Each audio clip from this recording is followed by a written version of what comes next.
This is the most technologically advanced, industrialized nation in the history of the world, and there are 9 million children without health insurance who don't see doctors regularly. One part of the failure of our healthcare system as it relates to poor children in this country is vision care. There's not a state in the country that comprehensively screens for children's vision problems before public school. It occurred to us about 4.5 years ago, what if college students were called on to participate in this need?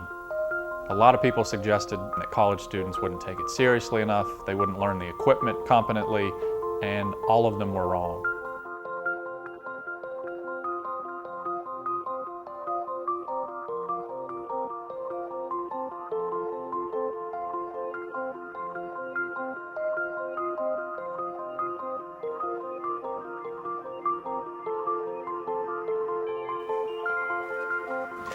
William is a fun, active little boy. He loves Spider-Man, cars, trucks, everything that a 3-year-old boy likes to do. We went to the health fair and they did the eye screening. And when we went there 2 months later, they called us and told us that they wanted to do a follow-up visit. When they did the follow-up visit, they told us he had astigmatism as well as cataracts in his eyes. That was William's first time ever going to an eye doctor.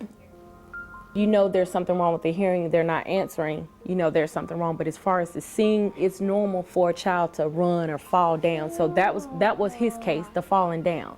And we weren't knowing that he couldn't see. Children with poor vision do not learn as well because they can't see. So you can have very intelligent children with a vision problem who simply don't learn to read with their peers because of their sight. And with FocusFirst, we have the opportunity to prevent that from happening.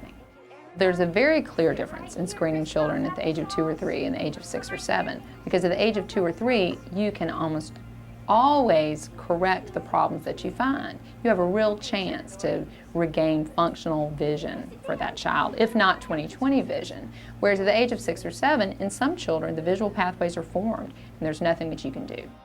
Today we're going to take a picture of our eyes, okay?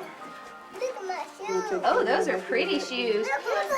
Come on, camera. Who is that? Come go with me. Oh, yeah.